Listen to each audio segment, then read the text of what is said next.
Atman means pure consciousness, and being pure consciousness, it is infinite. Infinite means infinite. Infinite doesn't mean very big. Normally, when you think of infinite, you think of, say, ocean, or you think of sky. You may think of universe, but you forget that whether it be ocean or sky or the universe, they are all finite. Atman is infinite. It's not a concept, it's not an idea. It is exactly what different sages have seen in the depths of their meditation. And mind it, these Upanishads were written at different periods of time, and they were composed by different sages who were separated in the landmass, and yet they are all talking of the same thing. So, some Upanishads were composed earlier, some later, and yet you find that they are all talking of the same thing. What? Atman is pure consciousness, pure knowledge, and it is infinite. And how it defines infinity? It says that anything which is a compound is not infinite. If a thing is compound, it cannot be infinite. Now, how do you know a thing is compound? Hindu philosophers made very simple rules to differentiate between the finite and the infinite. They say that a thing is finite if it undergoes 6 changes. There are 6 fundamental changes. The first one is known as birth.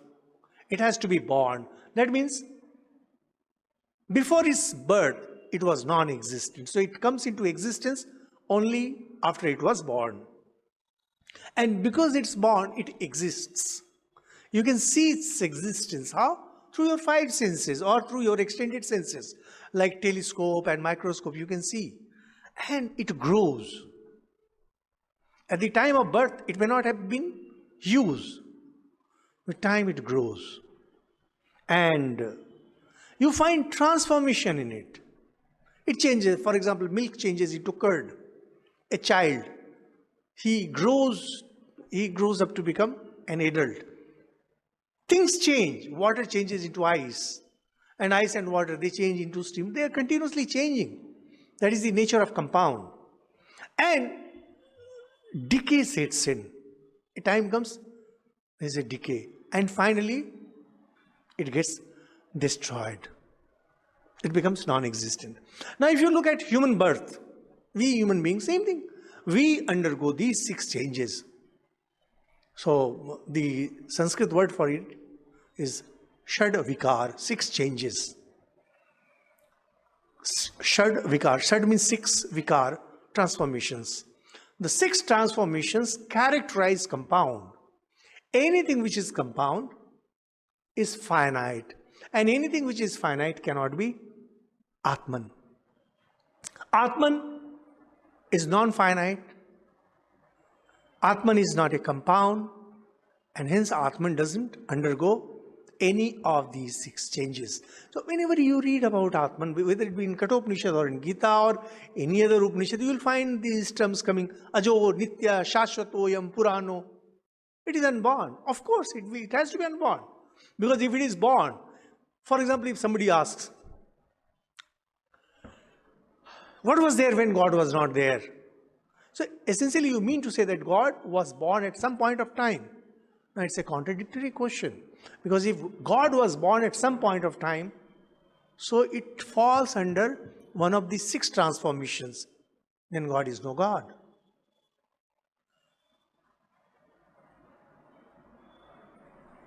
If you say that God did not exist at some point of time, so he came into existence. There is no more a God. What the Upanishads are telling, they are not telling some truth. They are not telling that, well, I am telling you this and have faith in this. No, they are not. They are just describing that anything that is a compound undergoes 6 changes. And compound is finite. There is something which is simple, because compound has to be produced from simple. Water is a compound, and simple is hydrogen and oxygen. And hydrogen and oxygen themselves, they are compound at lower level. So ultimately, when you go further below, finally you reach a level where it is simplest of the simple. That simplest of the simple, you will say it is mind. No, mind. Mind keeps changing. When you were a kid, your mind was of one kind. Now your mind is of a different kind. Sometimes you are happy, sometimes you are not happy. And you can observe your mind. All these things show that mind is compound. And if mind is compound, mind has to be finite. And if mind is finite, this is not to be equated with Atman. Mind is not Atman. It's a very simple reason. And this is where the whole Western science, whole Western religion make the mistake. They always confuse mind or working of mind with soul. We have nothing to do with mind. Mind is considered to be extremely inferior to Atman. It's a very simple logic, they say. Anything that undergoes transformation is a compound. Anything that is a compound is finite. And they will say that we have experienced it, you too can experience it. Experience what? That which is at the fundamental level of everything. Which is fundamental of the fundamentals. That is simplest of the simple. That is Atman. It is pure consciousness. And so what happens? It pervades everything. It is in me. It is in you. It is everywhere. And when a person dies, Atman never dies. It cannot die. By nature it cannot die because it never had a birth. In the Shadvikar, in the sixth transformation, we mentioned how death will come only if there was birth. Now, if something was never born, how can it die? And it is ever present, eternally present, everywhere present. So, the idea behind all this is that the universe that you see is a complex. And every time you think of complex, you know that there has to be something simple. And complex is always explained, defined, described with the help of simple. For example, if you have to explain what is 10, you explain 10 as 1 added 10 times, 1, 1, 1, 1, 1. Because 1 is simple and 10 is complex. Now when you want to define 1, you'll find it very difficult. Complex things can be, or any complex thing can be explained easily with the help of the simple things. And if you try to find out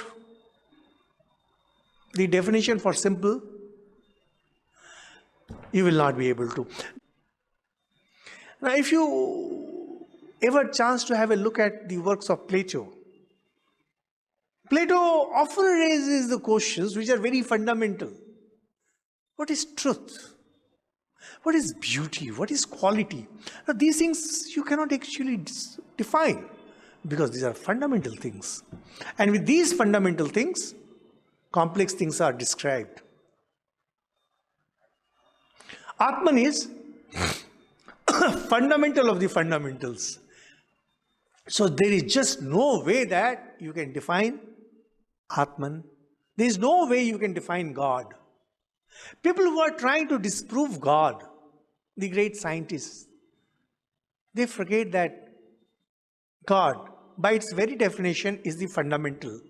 And because he is fundamental, he can neither be proved nor he can be disproved.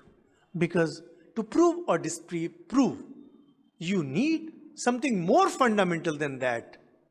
And there is nothing more fundamental than God or Atman.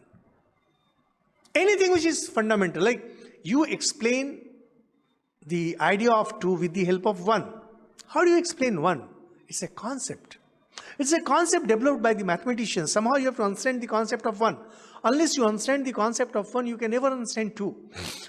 But if you understand 1, then you understand the whole of the mathematics of natural numbers. Catching the idea of 1 is most difficult. You can understand this entire world very easily if you can understand the nature of God, if you can understand the nature of Atman.